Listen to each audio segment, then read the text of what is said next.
Hey, Minor G is here. You're watching the review Sanctum, where everything and anything may be reviewed. And today we're talking about Dragon Ball Super, the entire anime series. And this time I think I'm going to talk about, each individual saga and give my general thoughts here and there. And at the end I'm going to talk about what I liked and didn't like about Dragon Ball Super overall as a series. And I'm not going to talk too much about the ending. I already did that before in the previous video. I mean, of course, I'll touch on it a little bit, but I'm not going to talk too much about it. I have a video with greater details. And of course, if you guys didn't see the series by now, including the ending, heavy spoilers, super duper heavy spoilers. Avoid, proceed at your own caution, blah, blah. So, let me see here. To start things off, the series actually started off, I guess, on a low note that everybody hated, everyone complained, and yeah, everybody hated it. Like, for me, I was interested, I was curious, and I kind of understand why they did it that way. But yes, the first two sagas were actually the Battle of Gods movie and Resurrection F movie, basically retold in an anime, episodic format, but it was a bit more fleshed out. It kind of gave more time for the characters to grow and stuff like that. So, yeah, that's how it was. And a lot of people were upset, people were disappointed, they were pissed, they were impatient. They knew that there might have been new stuff after. They were kind of like, okay, let's go. Let's keep it going. Let's get to the new stuff. Let's skip this shit. I already saw it. Let's skip this shit. Go to the new stuff. I kind of understand that sentiment. But, honestly speaking, I kind of feel that's a brand new series that's supposed to be a sequel to Dragon Ball Z.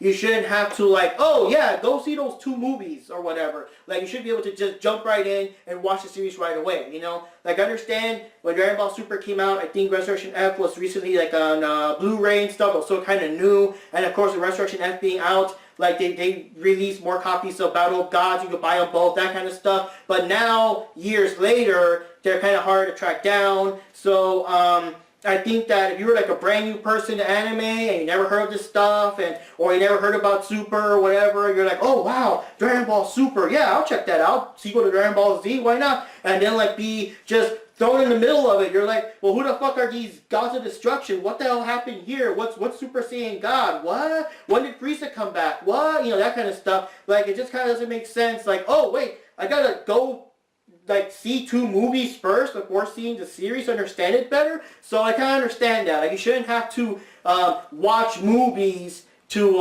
understand a series. That's just my opinion. And of course, another thing was that the series, the art was very bad for these episodes, especially the infamous episode, I believe it was episode 5 or something, where Beerus first fought against Goku, and Goku turned Super Saiyan 3, and the artwork was just very bad and horrible. People were making, insulting it, saying Dragon Ball Super sucks, saying that even GT was better than Dragon Ball Super, it's so inferior compared to Dragon Ball Z, they're making memes about it, whatever, and they actually said that they were gonna, Toei or whoever does animation was gonna, I guess when they released the actual Blu-ray versions later on, they would actually redraw those scenes and make them look better, and in my opinion, they do look a bit better than the original anime, I guess the first live TV broadcast in Japan or whatever, but I still think it could have been drawn even better. They look better in the manga, But, because yes, they made a manga after this. They made a manga after the fact, which is kind of interesting. But, what can I say? Basically speaking, I feel that Battle of Gods had so much lore and so much setup. You just need that story in there to make sense for the rest of what's to come. But basically speaking, Lord Beerus, God of Destruction, woke up. He had a premonition of the Super Saiyan God that would be a good challenge to him. So he goes to Earth. He, fights Goku. Eventually Goku comes back, and Goku has, of course, he becomes a Super Saiyan God, but with help from others, and he later gets the strength or whatever, they fight it out, and Lord Beerus is, impressed by Goku, and decides to spare him, spare the planet, and say that, we'll fight some other day or something like that. But the most important part is that Beerus is known as a super powerful guy, and he explains that there's other universes out there. There's actually 12 universes out there, and some of them even have even more powerful guys than the regular Dragon Ball Z people were used to. So this already opens the door that there are even more powerful people and other universes out there. What's going to happen? That basically starts the whole thing of Dragon Ball Super, of dealing with other universes and their fighters.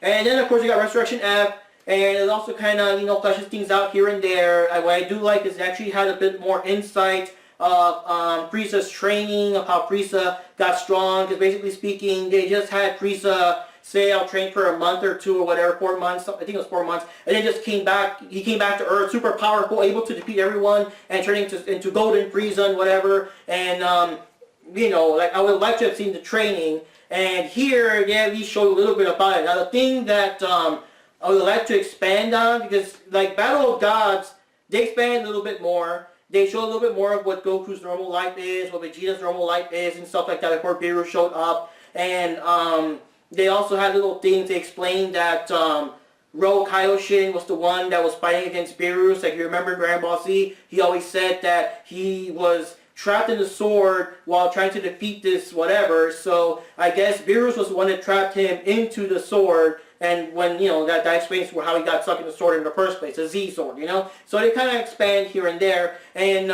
the Resurrection F1 also kind of expands a bit more on Frieza, how he trained. And I forgot his assistant's name. I forgot his name. I'm not going to look it up. But there was this henchman that in the movie version, the moment that Frieza came out and everything, he wanted revenge on Goku and stuff. The guy was like, well, I don't know if it's so smart to, you know, pick a fight with him. And maybe we should, like, focus more on actually recreating the Frieza Force and the Empire and all that stuff. And Frieza basically, like, I guess he injured him and just threw him out the window, like, up in space, to die in space or whatever, and that was it, you know? And despite being on the cover of the movie, like, that was it. That was all his involvement.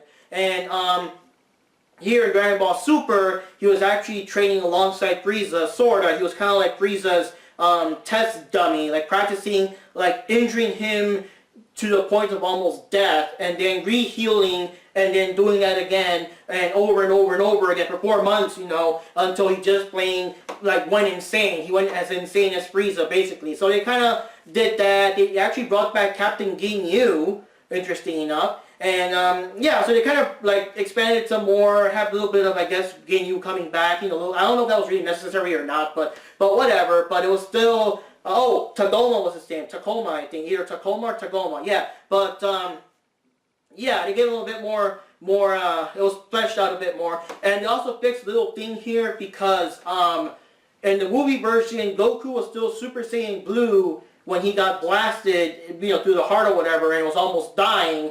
And at least in Super, Goku was like, he turned back to base form when he was shot. So I guess it kind of sort of made more sense. I mean, I kind of agree that's kind of bullshit because it's Goku. But the thing you gotta remember is that unlike people like Superman, for example, Superman is Superman 24/7. He can't really turn it off unless he gets kryptonite or some kind of device or contrivance or whatever to, like, you know, turn back, whatever, you know. He needs some kind of external something to make him more human for a limited time. He can't just turn it off. I think the word I was trying to say was contrivance, or I don't know. I'll Google it later, or how to pronounce it. But Goku and them, they have to be powered up. They can actually, I guess, get shot and stuff. They're not, like, bulletproof unless, I guess, they're in the zone, unless they're actually fighting, unless they're actually powered up and their, you know, muscles tight and all that shit. They could withstand a punch that would normally level a building and stuff like that. But when they're just chilling, when they're normal, when they're sleeping, it's kind of funny to think about. You can actually, like stab Vegeta in his sleep. Like, if he puts on Bulma can stab him in his sleep, you know? Like, when their guard is down, they're vulnerable, I guess. So I guess it kind of makes sense. I also want to say that obviously I would assume a laser gun from Frieza's Force has way more technological whatever. It'll be way more powerful than any weapon we could create on Earth. So you gotta kind of give credit there. And last but not least, it was still base form Goku. He wasn't Super Saiyan Blue. I still call bullshit on both events, but it does kind of make more sense. Base form Goku when he's relaxed. He let his guard down. In the movie, even though he was kind of relaxed, I would not consider that his guard down. He was still Super Saiyan Blue. He's still transformed. He's not exactly letting his guard down. So, you know, they try to fix it. It's bullshit either ways, but they try to fix it, you know. Now, what they missed out on is they missed out on explaining, like, how Goku and Vegeta turned Super Saiyan Blue. I understand that for the movie it was a big surprise, but I wish they kind of expanded more, or maybe a flashback. I understand that the scene of Goku transforming is a surprise. I guess you kind of ruined the surprise if you show beforehand, but maybe afterwards show a flashback or show, like, what kind of training did Goku go through to transform? What about Vegeta? Because Vegeta hasn't turned Super Saiyan 3 or Super Saiyan God, and somehow he skipped all that and turned Super Saiyan Blue. It's like, you know, show us some training, show us some examples, show us, you know, how did it happen, what happened, you know, I don't know. So, yeah, those are the two sagas there, and of course, like I said, Frieza came back, he was revived by the Dragon Balls. This brings Pilaf, Mai, and Shu into the story. They were also in the first one. And, you know, Frieza comes back. Frieza's Golden Frieza. Goku's Super Saiyan Blue. Vegeta's Super Saiyan Blue. And Frieza dies again. And whatever, you know. Basically, in a nutshell. So now we have the actual first, like, the first saga. The actual first new saga here. That has Goku and Vegeta training with Whis again. Now, I guess they're Super Saiyan Blue, but they want to train to be even stronger so they could somehow, you know, maybe someday actually beat Beerus in the fight, you know. And Champa shows up. Champa is Frieza, oh my god. Champa is Beerus' brother and from another universe, so it's like the first other universe character. I guess we're Universe 7, kind of makes sense, you know, 7 Dragon Balls, whatever. And Champa's Universe 6, and they're twin brothers, and basically, the universes are kind of mirrored. Like, you know, Universe 6 also has Saiyans. Universe 6 also has a planet Earth. The planet Earth was, you know, messed up and destroyed by a war or whatever. So, he arrives. Him and Beerus argue about what's the best food or whatever. And Champa, since he's found out that his Earth is no longer active or whatever, there aren't, you know, that much good food there. He wants to make a tournament that was, I think it was 5-on-5, like a 5-on-5 tournament, the best 5 characters, fighters, whatever, from Universe 6 and 7, and if Champa wins, they want to switch universes so that they can keep the, like the good planet Earth with the food and stuff, and I guess our guys are stuck in the bad planet Earth, or at least they're stuck in a planet Earth that now exists in a whole new universe that they're not familiar with, you know. So, to accomplish this, Champa reveals that there's actually giant planet-sized Dragon Balls, and they're called the Super Dragon Balls. These are wish orbs, but they were originally called the Super Dragon Balls. And apparently the Super Dragon Balls are, I guess the Namex got the Dragon Balls from there. It's always like every time I think that the Dragon Balls came from something, they keep making more stuff. Like we have Dragon Balls, and oh wait, but you know, Namek has Dragon Balls, they came from there. No, the Super Dragon Balls, they came from there, right? Like, I can't wait for them to reveal the Ultra Dragon Balls. The Super Dragon Balls came from there. They're universe-sized, I don't know. So anyways, these Dragon Balls are actually scattered throughout the universes. So basically, you know, let's just say 5 on one universe, 2 on the other, you know, so they're not all on Universe 6 or 7. You gotta go to both universes to get them all. And, yeah, so they have a tournament, and, you know, the fighters they chose were Goku, Vegeta, Piccolo, Mr. Buu, and Monoka, who was basically the super powerful guy. That, you know, Beerus said that, like, Goku was the second strongest guy he ever fought. This is, like, the strongest guy. He's, like, the ace in the hole in case Goku messes up. And, I'm gonna forget most of these guys' names. Let me see if I can get them all. Universe 6, we got this robot guy named Magetta. We got this big Winnie the Pooh guy. They keep calling Winnie the Pooh. Bear guy named Botamo. We got Kaba, who's actually, you know, he's actually a Saiyan. Which is kind of cool because they kind of explain that his outfit is like the outfit the Saiyans kind of used to wear, you know, before Frieza took over. Because you know, now, because these guys, they were never wearing, you know, Saiyan uniforms in the anime in Dragon Ball Z. That was like Frieza uniform. That's why everyone, like the Ginyu Force, all them had that same uniform, because that was a Frieza uniform design. We never got to see what the Saiyans wore before that, so Kaba wears that, and Kaba comes from planet Sadla, and apparently planet Sadla was the original Saiyan planet before it got messed up, and they wanted to take over another planet and call that one planet Vegeta, you know. So, yeah, we got Kaba there, we got Frost, who is actually of the same race that Frieza is, but he acts, you know, nice and gentlemanly and whatever, and we got Hit, the most dangerous assassin of Universe 6, because it was kind of like, you know, get whoever you can no matter what. So he was kind of like a bad guy, sort of, whatever. I guess he's bad depending on who hires him or whatever. So, yeah, a big tournament, back and forth. Majin Buu didn't even get to compete. He just fucking fell asleep. so it's a waste of time having him here. And that's the thing, Buu gets wasted so much in this series, but Majin Buu just fell asleep and missed the tournament altogether. You know, Goku defeated Potamo. Frost was a gentleman, but he revealed himself to actually be a cheater. He had a little needle here, and when he pricks you with it, like you're poisoned and whatever, so he defeated Piccolo, he defeated Goku. Vegeta got to fight him now that he discovered about the poison, so, you know, they discovered that he wasn't, like, a good guy after all. He was, like, purposely attacking planets, I guess, and then pretending to come and rescue them and get the money and get the fame and glory being the hero, even though he was the one causing the disturbances in the first place. And then, of course, Vegeta fought against Kaba, and Vegeta helped him turn Super Saiyan, and I guess Vegeta became kind of a mentor of sorts for Kaba. So it's kind of cool. There's a bit of, I do like it because it does kind of extend character. It extends character. Vegeta is always so proud of being a Saiyan, but like, proud of what? There aren't any Saiyans left. Here, Vegeta discovers there are more Saiyans, and the universe is kind of similar. He's curious about how the Saiyans would have lived their life without Frieza messing everything up, and he's curious about how Planet Sadla would look like and how Saiyans act. So it kind of brings another layer to his character. That was kind of cool. And, you know, Vegeta being a mentor, you know, and it was kind of like Goku versus Oob, where Vegeta pretended to be evil and taunts and insults Kaba, like I'm going to go to your planet. I'm going to blow everyone up. I'm going to kill your parents and all that stuff, and just to piss them off, just to turn them Super Saiyans. That was kind of cool. And, anyways, you know, there are more fights even there, but of course the big one was Goku versus Hit. And Goku turned Super Saiyan Blue with a Kaioken on it, Kaioken times whatever, so it's like, holy shit, and it was like people were joking, like, your aura is so badass, your aura has its own aura. It was like a big blue aura with a big red aura around it too, so it was like, whatever. And, yeah, Goku and Hit just fought like crazy and everything. In the end, Hit actually defeated Goku, and I guess Goku got to him. They always do that. It's always like the respect of fighters. You always respect each other's resolve and skills or whatever. So Hit respects Goku,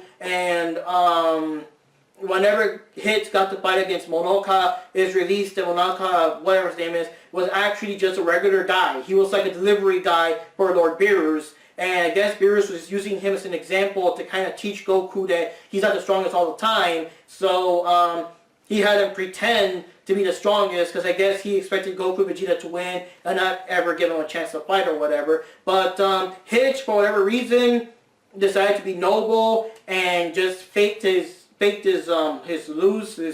loss, and Monaka won, and they got the Super Dragon Balls with this super gigantic ass dragon, bigger than anything we've ever seen before. And basically their wish was, Beerus' wish was to restore Champa's Earth and everything. So yeah, so it kind of shows that Champa and Beerus hate each other and all that crap, but they still kind of sort of respect each other, kind of sort of, you know, whatever. But that was kind of cool. That's a nice gesture. And there was a funny filler episode where Monaka shows up and Goku wants to challenge him, and Beerus has to dress up as Monaka to kind of like you know, pretend that you know, so Goku never finds out that he's not actually strong, and he got Puar turning into Beerus so that Goku would not know that there's two of them and all that stuff. So it was kind of cool, you know. It was kind of a funny filler episode. It was interesting. And yeah, there were some more filler episodes. One filler episode, I do gotta give props for the American dub, because I always I'll always prefer the original Japanese version. I mean, I was raised on the Mexican version that was like literally straight up the Japanese version, just translated into Spanish without extra jokes or pop culture references or whatever. So I was kind of used to like the raw thing with the actual attack names and stuff like that. Like when I play Street Fighter, I want to hear them say Hadouken. I don't want them here to say Fireball, Dragon Punch. That just sounds lame, you know? So that's all I was raised. That's what I'm used to. So, but the dub, I do want to give them credit. There was this filler episode where Goku can't control his ki and whatever. There was a follow-up episode to that where these weird aliens that are kind of like goopy or slime or whatever, they make clones of you, and they cloned Vegeta. They stole all of Vegeta's strength, And it's like, if they don't kill this guy in time, the real Vegeta will fade away. And they actually gave him the voice of Brian Drummond, who was the guy who voiced Vegeta the first time in the real early Saban episodes of Dragon Ball Z, before Funimation would take over and before Chris Sabat would take over as Vegeta. So we actually got to see Chris Sabat Vegeta versus Brian Drummond Vegeta, and that was kind of clever and everything. But anyways, on to the actual story. The next big saga is the Goku Black Saga. I don't know, I like to call it the Goku Black Saga. People like to call it the Future Trunks Saga, but that's what the one was in Dragon Ball Z. So I'm calling it the Goku Black Saga, where Future Trunks comes back one more time. Yeah, it's another evil thing, even though he defeated the androids in Cell. Now there's another big threat, another big thing, and yeah, Goku Black, this evil Goku that wants to kill all humans. So Trunks comes to our time and, you know, asks for help again, and, you know, lots of slice of life moments here. We have lots of moments where Pilaf, Mai, and Shu kind of realize, like, I guess Mai's gonna grow up again, because they got turned into kids or whatever. So I guess when Mai grows up the, I guess, second time she falls for Trunks or whatever in the future, I guess that kind of implies that Pilaf and Shu are killed. I don't know. Let me see what else. They get to, what can I say? Well, Trunks basically only appeared in the Cell Saga. Obviously, he never came back after that. So now he got to come back, and he got to see, I guess, post-Boo Saga versions of everyone. He got to see that Gohan is now a superhero, whatever. That's kind of lame. Well, superhero sorta, but he's mostly, you know, devoted husband with his wife and his kid and stuff. And people like always give Gohan so much flack. But people keep forgetting that no matter what, like since the first episode of the series, they've always had the fact that Gohan was not a cold-hearted warrior. Gohan never cared about being the strongest. He always wanted to study. He always wanted to be whatever. And you can blame Chi-Chi for that. But at the same time, Chi-Chi didn't want Gohan to grow up to be like a weird, socially inept person or something. You know, they want him to be like Goku and Piccolo and all of them. That all they think about is fighting and training, and that's it. And they don't really know nothing about like normal stuff. You know, like Goku has a job in Super, but he barely has a job. And Vegeta just slacks off because Bulma's rich, right?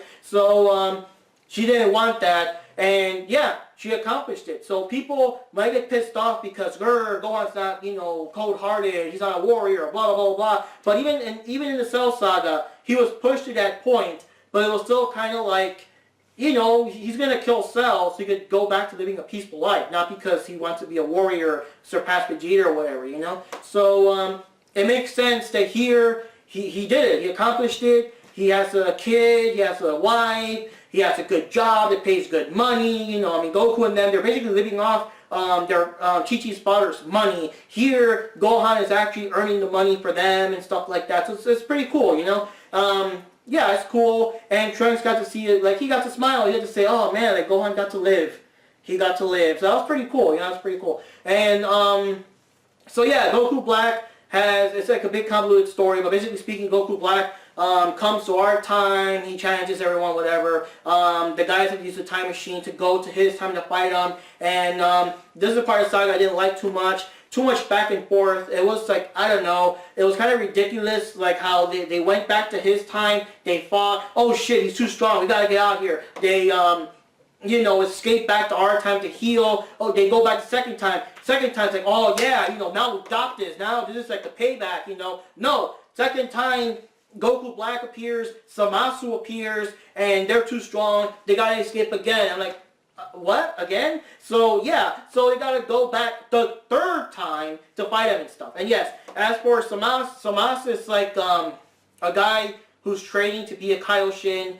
And apparently it's so confusing the way they, because it almost feels like Goku caused this somehow. But like this guy is Universe 6 and he's training to be a Kaioshin. I'm gonna say Kaioshin, that's what they're called in Japan. He's gonna be a Kaioshin, but he has to, you know, respect everything. But he's so confused with you know, humans and mortals or whatever, and why should we care about them, why should we have them, all they do is cause wars and stuff like that, you know. So I already had kind of like those thoughts. Goku came to see him and everything and challenged him, and he was still, you know, like, oh my God, this mortal, how could he, how dare he lay his hand on me, that kind of stuff, that kind of, you know, how should I say, higher than thou, holier than thou aspect. Because of course they're gods. They're gods above gods. They're above Kaio-sama and they're above Kami-sama. So they're, you know, up there. So, oh yeah, I almost forgot to mention, and that's going to come back later,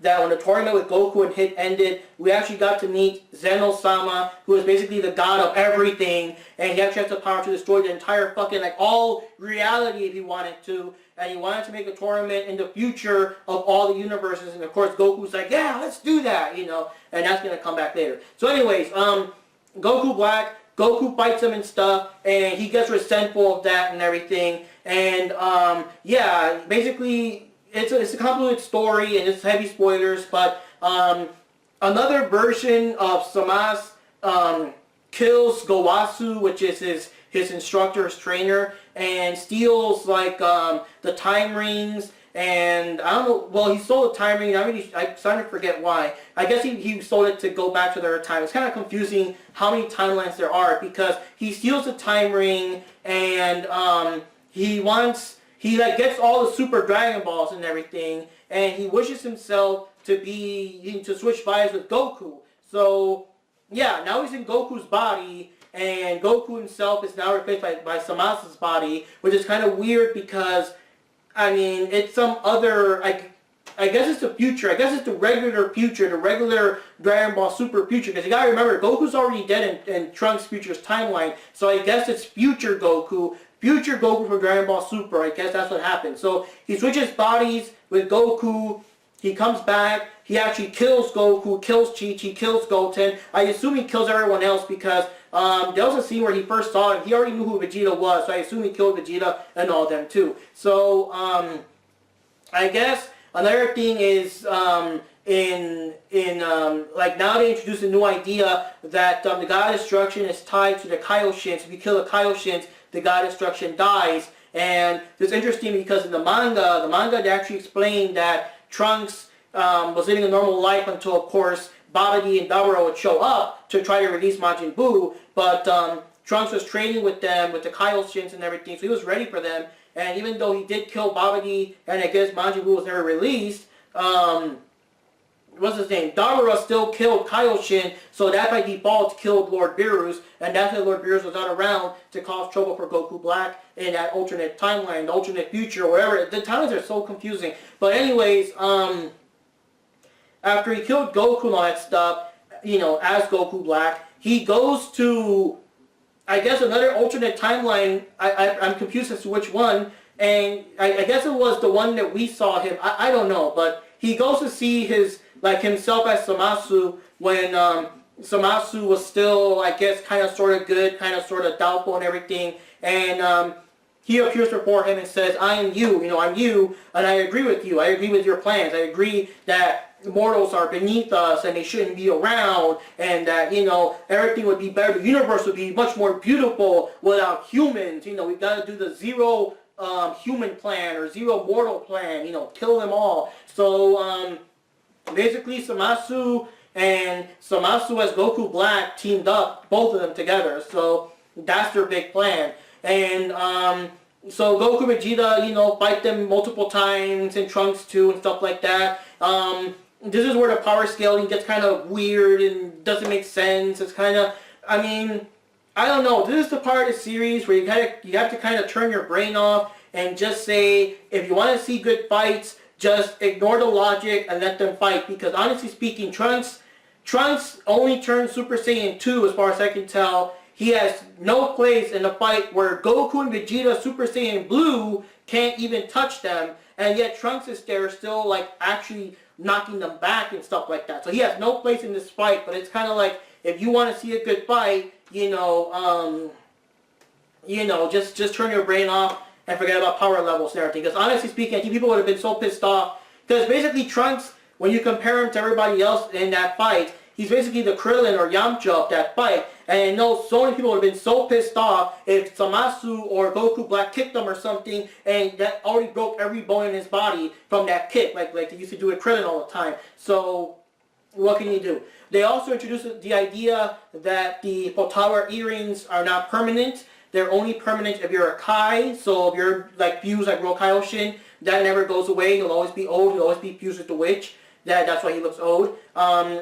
King, what's his name? Kyle, the original Kaioshin that we know, and Kibito made a wish to the Dragon Balls to separate themselves and everything. So they explained that anyone else, like regular mortals that use the Potara earrings or whatever, like it only lasts for half an hour or something like that. And obviously speaking, a lot of people thought it was a big plot hole and everything. And originally in Dragon Ball Z, they mentioned that these things were supposed to be forever, but obviously speaking, that didn't happen because Vegito did defuse. People can say a lot of theories out there. There are a lot of theories. I can't even speak anymore. There are a lot of theories out there as to why Vegito unfused when he was first absorbed with Majin Buu back in Dragon Ball Z. People could think that maybe because Buu was a magical being, the magic kind of counteracted that. People thought that, I guess, I don't know, the gases or whatever inside Majin Buu undid that, or whatever. But the thing is, there was never an actual in-universe, like, an actual canon explanation of why Vegito unfused when he was inside Majin Buu. Just coincidental timing or something. So now Dragon Ball Super actually explains that. So everyone's saying that it's supposed to be permanent and they retcon that, well, in Dragon Ball Z they unfused. It was not permanent. They unfused in Dragon Ball Z. So yeah, Goku and Vegeta fuse, and yup, brings back Vegito. Vegito Super Saiyan Blue, you know, and they fight against them. But now Samas and Goku Black also fuse. I don't know if it was before or after, I don't know. But they also fuse, and I don't even know what you would call them because they're both Samas, you know, they're both the same guy. But one thing they did, it was so weird, is they used the Super Dragon Balls to make, they used them to make Goku Black immortal. I think it was like that. I think he was immortal while Samasu was invincible or something like that. One of them was not immortal. So when they fused, now they had that weak point that now is an immortal being fused with a not immortal being, and it's like he's kind of messed up, you know. So Goku and Vegeta tried their best, blah blah blah blah. They unfused, whatever. Trunks somehow, I mean, it's an awesome scene, you know, and it's kind of cool that Trunks gets to like save the day there. Trunks gets his sword breaks in half, and like I guess the rest of his ki turns into like almost like Kuwabara's sword from Yu Yu Hakusho, and I guess everyone like sends their energy like the Henki Dama almost. He turned his sword into a Henki Dama, I guess, Spirit Bomb, and that apparently killed Samas. But then Samas still like I guess became a godly thing. He had like all his spaces, like the entire universe was his space or something. It was weird. So Goku was given the button to summon Xeno, and he did, and Xeno appears, the Xeno of that particular future timeline appears, and he's like, "What an ugly universe, I'm going to destroy it." So as he does that, Goku grabs his buddies and escapes so they don't get, you know, wiped out too, and Goku somehow brings, I guess, future Xeno to meet our modern day Xeno, okay, and Trunks and Mai were taken to, I guess, another alternate timeline or some shit to live their lives, which is kind of weird because it's kind of implied that somewhere in that universe, Trunks and Mai of that timeline also exist. So there's two Trunkses and two Mais running around, and it's kind of weird. And this is the storyline that gets a lot of conflict with the end. A lot of people were upset that Trunks got screwed over. Trunks had a good ending at the end of Dragon Ball Z. But here, Goku Black even kills Bulma, and Bulma's never brought back. So Bulma is dead in that timeline for good. And that universe just flat out doesn't exist in that timeline anymore. And it's very fucked up. But at the same time, it's kind of cool because it does show that Samas is a bad guy with consequences that just can't be undone. You can't just get the Dragon Balls and wish them back. Like it was something that could not be undone, you know? Like Frieza, okay, Frieza wiped out the Saiyans, but that's something we find out after the fact in flashbacks. Frieza here got to kill Krillin.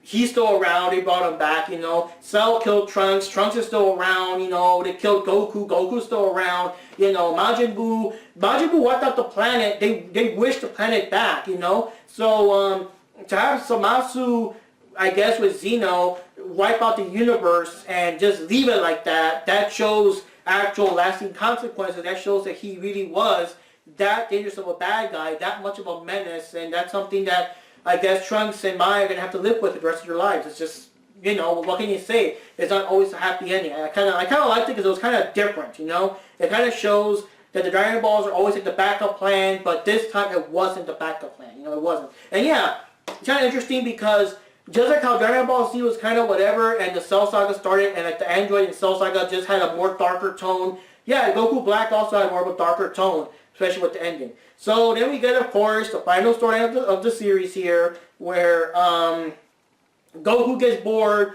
and Goku reminds Zeno, hey, whatever happened to that tournament? So yeah, the tournament's going to start, and you're going to have different universes, you got to gather more people. Now it's going to be teams of 10, which is kind of cool. And now they brought up the extra fact that it's not just for fun, it's for survival. Any universe that gets that loses will be erased from all reality and whatever. So, you know.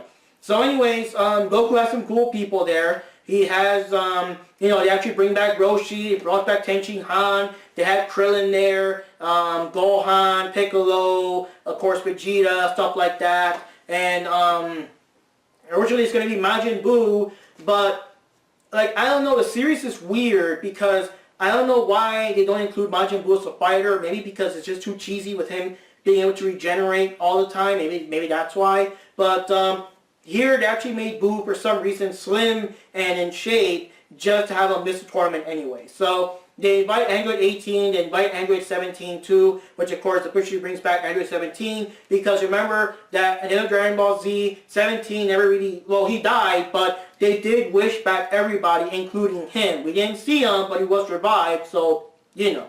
That's the thing. So many people, when they first watched GT, thought that they revived Android 17, and no, he was always around. And here we follow up on that. And yeah, he apparently has a wife and kid. He's a park ranger. He's a good guy now, whatever. He's still someone that wouldn't piss off. He doesn't look, he's like not 100%, I don't know. Something about him doesn't look 100% good. He looks like someone that would still kill someone without remorse if you mess with him in a bar or something. So anyways, there was a cool filler episode where Roshi had Goku and Krillin, like the old days, go out to retrieve something on some island or some place, that, like a forest or something, that was, I guess it messes with your mind and, you know, makes you like face your fears, makes you face your enemies and stuff. So it's kind of cool because we got to see, you know, again, Frieza, Cell, Majin Buu, but other random bad guys too. And the cool thing is that for Krillin, they actually brought back Tambourine. Tambourine was the first guy working for original Piccolo Daimao or King Piccolo, whatever. He was the guy who killed Krillin the very first time in Dragon Ball. So it's kind of cool bringing him back, you know. And, you know, Tenshin Han has his own dojo and everything. He's doing something with his life. And let me see what else. They also brought back Frieza, which of course makes sense now because thanks to Resurrection F, we know that Frieza's, you know, back. We know Frieza has the Golden Frieza form, but now he trained it more. And the original, his weakness was he hasn't trained for that form. It looks like he just barely achieved it. Haha, I'm stronger than Goku now. And just goes to Earth automatically without training. Now here he's had lots of time for mental training, and he's like, more, like he's as strong or stronger than Goku and Vegeta. Because yeah, Golden Frieza was actually stronger than Goku and them Super Saiyan Blue. It's just he didn't have the stamina. Now he does. Now he's trouble. And Goku's like, yeah, you know, come with us, join us. And he promises to revive them if they win and everything. So we see all the universes, and you know, Kaba brings along Kalipa and Kale, two female Saiyans, so everybody can be like, oh my god, female Saiyans, you know, Saiyan waifus for everyone, or you know, whatever, to kind of show that yes. And for the first time, something that not even Pan and GT could do, we actually got to see Super Saiyan female Saiyans, you know, and you know, a lot of things. The tournament had a lot of stuff there. I don't want to get too much into it because, you know, I've covered it throughout videos and watching them and stuff. But, you know, the Saiyans transform some more. They get stronger. We got to see, you know, Frieza and Frost like temporarily team up, but then Frieza actually double-crossed them in the end. We got to see the Pride Troopers. Of course, Jiren was the most strongest, most powerful guy of all of them, and even from the intro, you could tell he's going to cause them trouble. We got Brienne that turned into Brienne. It was a big, powerful character there, and you know, a lot of fights. A lot of characters got their scenes. Krillin got a couple of scenes before he got thrown out. Roshi had some awesome scenes before he got thrown out. Tenshin Han was kind of sort of screwed because, like, he only did like a bit. He only had like half an episode, not even an episode devoted to him, like how Krillin and Roshi have episodes. Tenshin Han barely had half an episode, and he still got eliminated. And it was so kind of weird because he divided himself into 4, and all 4 of them grabbed whoever they were fighting and took them down with them. So they all got eliminated together, and it was kind of stupid because, like, if there was like multiple clones, there was no reason for all 4 of them to go. Like, one of them, I guess the main one, the real Tenshin Han, could have stayed in the ring and still fight some more or something, you know, but whatever, because screw Tenshin Han, right? Like, no one cares. I don't know why. I thought it was kind of cool. And that's another thing I like, between having them participate in the Tournament of Power and also have them fight Frieza's soldiers earlier on in the Resurrection F arc. This series actually did a good job kind of bringing back Krillin, Roshi, Tenshin Han to the limelight there. I guess not so much Yamcha. But there you go. So it's a big fight, lots of cool stuff. Goku got to, you know, reach Ultra Instinct for a bit, but then he lost it. And you had to fight KO and Caulifla. They had the Potara earrings. I guess they're not considered as cheating. And they fused into Kefla. And what else can I say? They fought it out and everything. And, you know, there was, of course, the most epic scene possibly ever where Goku jumps up. Whoa, he actually goes through the whole thing where he turns Super Saiyan 1 and 2, Super Saiyan 3, Super Saiyan God, Super Saiyan Blue, and finally back to Ultra Instinct again. And most epic scene ever, Kefla, firing off this super strong whatever beam of something while Goku jumps with an energy orb and, like, well, it's a Kamehameha charge, you know. He actually like slides across the beam with his energy ball thing, and then just appears right in his face, and they get that scene of Kefla just shocked, and of course everyone makes a joke of, it is at this moment where Kefla realized she fucked up. And Kamehameha, full power, Ultra Instinct, multiplied by who knows what, and Kefla was defeated, and it was like the most epic, most like, just damn, you know. And what else can I say? Jiren was, of course, super powerful and everything. Jiren defeated, like, Hits and Vegeta, and everyone was, you know, whatever. Of course, during the fight, there were some fake outs here and there where you thought that Frieza was out, and you thought that 17 actually blew himself up, but no, they were still around. So, in the end, Goku did reach, of course, the mastered Ultra Instinct state, and his hair is white now, and he's super awesome and whatever, and he gave Jiren the beating of his life and everything, to the point that Jiren is fucking humbled on his knees. A guy that can defeat, you know, giant energy wearer just by fucking staring at it, like, humbled to his knees and everything. And, you know, at the end, Goku's body, like, I guess, was, I don't know, affected or counteracted or whatever you want to call it. It was, like, negatively affected by going past his limits, his Ultra Instinct, mastered Ultra Instinct. So he turned back into his regular form and he was out and everything. But of course, now we see that Frieza was still there, 17 was still there, and in the end, of course, we got the super epic, I loved it. It was a super epic scene of Goku and Frieza teaming up and, you know, using their full power, whatever last reserves of power they had left, to beat the crap out of Jiren and grab him and just go down with him. So they all take each other out. And since 17 is the only guy left in the ring, he is the guy who wins the tournament. And it's so cool because, I don't know, I kind of liked it because between Future Trunks, like, basically killing Goku, Black Zamasu, whatever, and here, Android 17, it's like two sagas where the winner is not Goku, where it's not obvious that, oh, Goku's the last one standing, Goku's the winner, you know. It was kind of different that it was someone else. It was actually Android 17, and that was fucking awesome. And of course, Android 17 got to wish back, you know, all the universes and stuff. But of course, the surprise part was that Whis actually revived Frieza, and Goku and Vegeta train. Goku can't do the Master Instinct anymore, so Goku and Vegeta gotta, keep training more. They're gonna surpass Super Saiyan Blue, whatever they're gonna do. And Frieza's still out there, and it's kind of interesting how it all ended and everything. So, and of course, universes are back, so it does kind of open the door for more, more interaction with the other characters like Khalifa and all of them, So, overall, what can I say? I enjoyed the series. There are some parts here and there I might have not liked or whatever, but I liked the series. I did like it. I enjoyed it. I did miss some of the filler parts here and there, but actually once the once the Goku Black arc started, I was like really glued to my seat. I was like watching all that stuff. It was pretty good. What can I say? The dub is kind of good. They do sometimes throw in, modern jokes and references here and there. Like, I thought Funimation was past that, but I guess they still do it. And I'm still not really good with the whole Super Saiyan Rose. I mean, he still said Super Saiyajin Rose.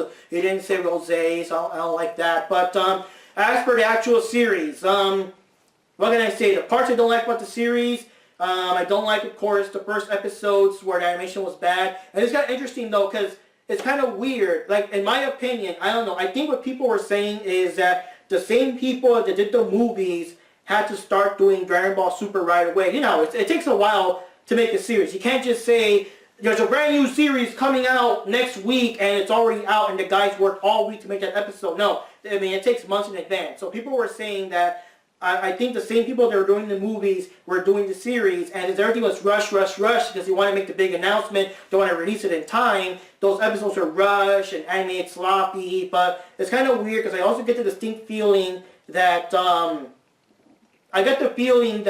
even the writers, or the artists or whatever, even they didn't want to waste their time redrawing that stuff. I mean, they put all their budget, because yeah, those movies look good. Battle of Gods, Resurrection F both look good. They threw all their budget into those movies, the animation, the lighting effects, everything. Like it looks like even they didn't want to waste their time redrawing that shit all over again on a more like TV budget or whatever. So, because if you notice, the animation picked up like hell when it was Universe. Well, it picked up when it was Universe 6 tournament arc, but then it really picked up with the Goku Black arc and the tournament arc. When the tournament arc started, any episode you watch in the Tournament of Power arc, it just it doesn't even look at the same show anymore when you compare it with when it first started out with the Goku fighting against Lord Beerus episode 5. I mean, they're just miles apart of the quality. So it's like when these guys got into drawing the new stuff, like they really got pumped up, I guess, And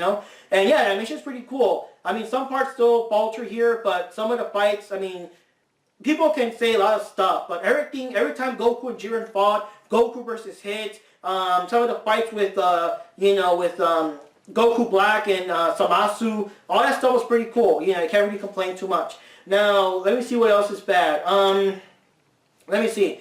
The animation, Trunks was kind of weird with the blue hair. I know that in the manga, I guess Bulma had blue hair and Trunks had blue hair, and I guess I want to do a callback to that. But I mean, guys, it was too little too late to do it. Like they were even showing flashbacks. Like they had flashbacks of Trunks with purple hair killing Frieza earlier on. Then you bring back Trunks with blue hair. Then you guys make up these extra flashbacks that took place around that time, like retconning that Trunks had blue hair and having all the characters act as if he always had blue hair all along, So that was kind of weird. I mean, I don't know, that was weird.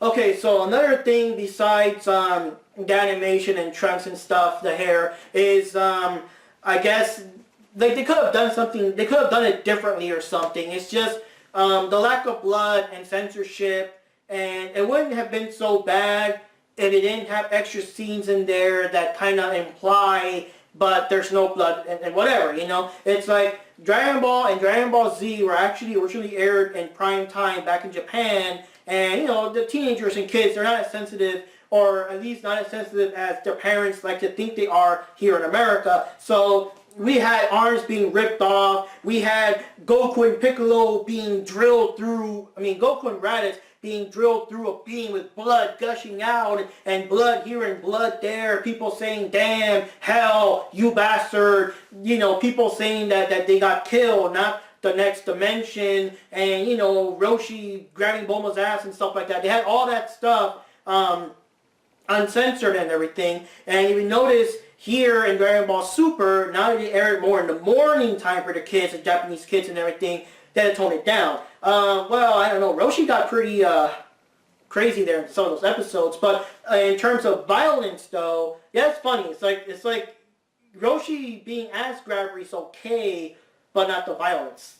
I don't know, because all the scenes that Roshi was trying to grab that girl at Tenshin Han's dojo, okay, but anyways, like no blood, little blood. I think there were some scenes where people actually did cough up blood or something, but for the most part, no heavy blood, and it's just kind of dumb because like the 2 or 3 scenes that got me the most was there's a scene where Frieza shoots the living hell out of Gohan in the Restoration F Saga, and Gohan just falls down, almost dying. And it's like, you're being shot by fucking holes, and they're going like all the way through. You know, they're not going, you know, just, they're going all the way through. No blood whatsoever. Gohan falls over. That boy should be in a pool of his own blood, and not one drop of blood. And it's like, I understand why, but the thing is, if you're going to do that,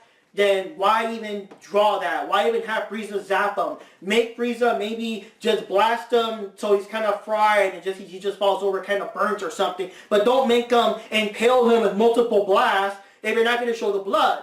You know, that's what's stupid. And then these guys, Zamasu and Goku Black, have these like energy blade things, and you know, he impaled one of them, I forgot who, impaled Vegeta all the way through with energy blast coming out the back or whatever, and like, he should have died.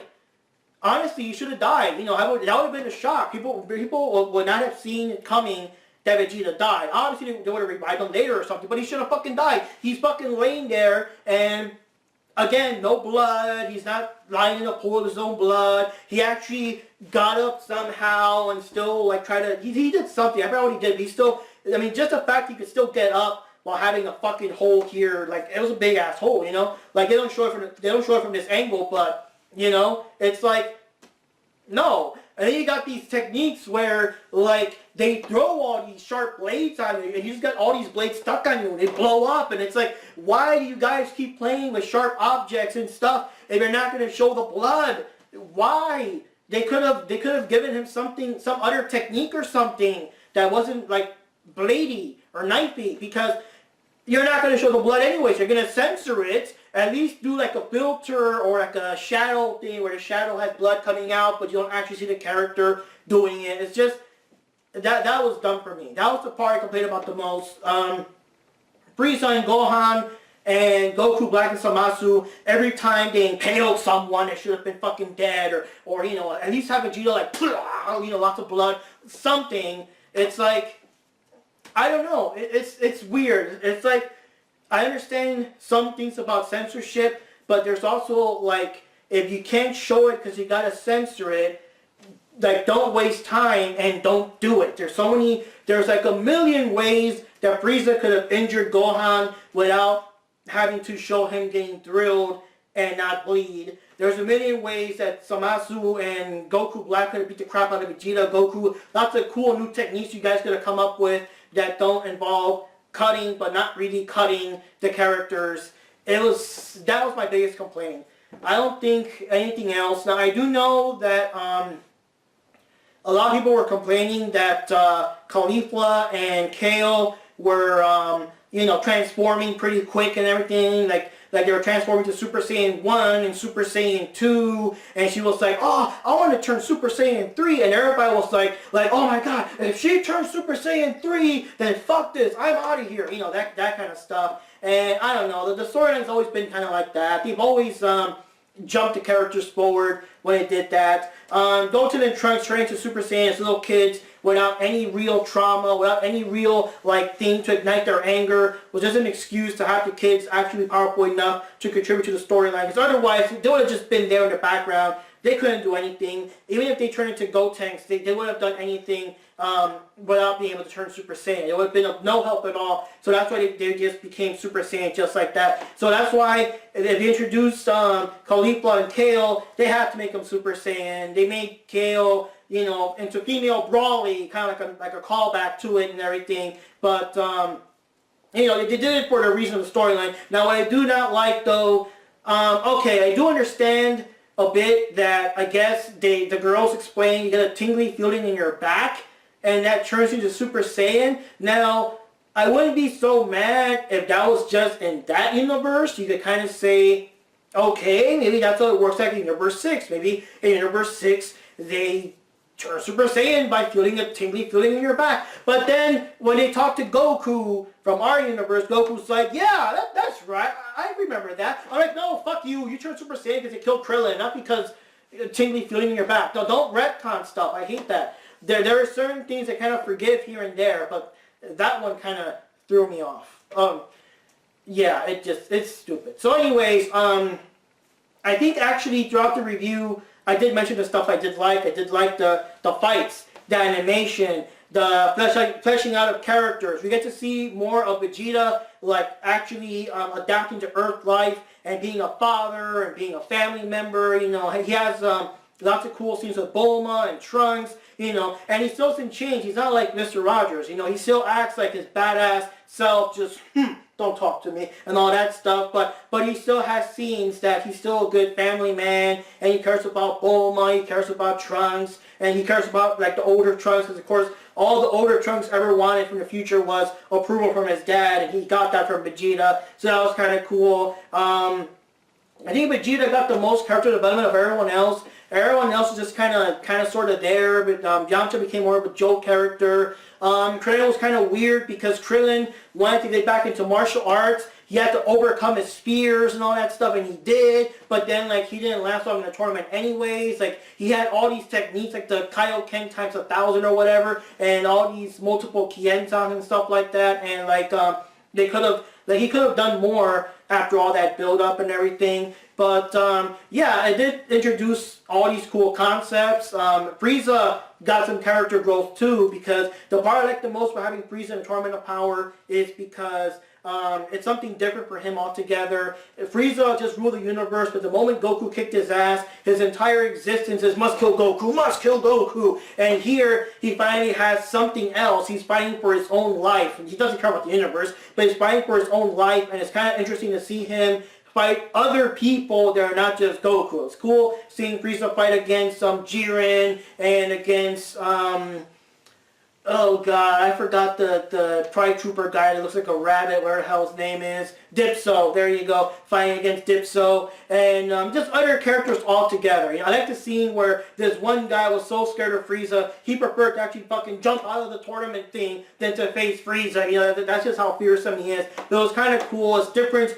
interaction with different characters and stuff like that, so it was kind of cool to see him do something else and just curse you Goku all the time. And yeah, overall, I enjoyed the series. It's pretty awesome. Of course, there's going to be a movie coming out later this year, and that movie actually follows after the tournament, so who knows? I know right now, all we know is that Goku is apparently going to fight against the very first Super Saiyan God, who might be from Universe 6, who knows?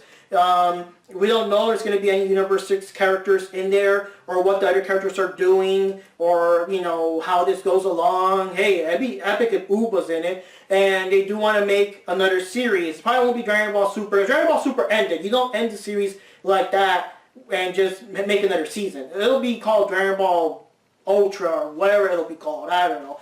Hashtag Dragon Ball Ultra, or whatever. So anyways, guys, overall, those are my thoughts. And what do you guys think? Do you guys, do you guys hate or like Dragon Ball Super? I kind of feel that throughout the series, Dragon Ball Super had a very strong love-hate relationship with the fans. A lot of stuff was like, oh, this series sucks. Ooh, this is awesome. It sucks. It's fucking awesome. If those girls turn Super Saiyan 3, I'm not going to watch this show no more. Oh, damn, Goku Black looks awesome. Jiren looks awesome. You know, like all these different things. So it was a big emotional roller coaster throughout the series. And yeah, that's what I can say. It was a roller coaster. And anyways, that's all I gotta say here. You guys can agree and disagree or whatever in the comments below. Mark Rodriguez here for the Review Sanctum, where everything and anything may be reviewed.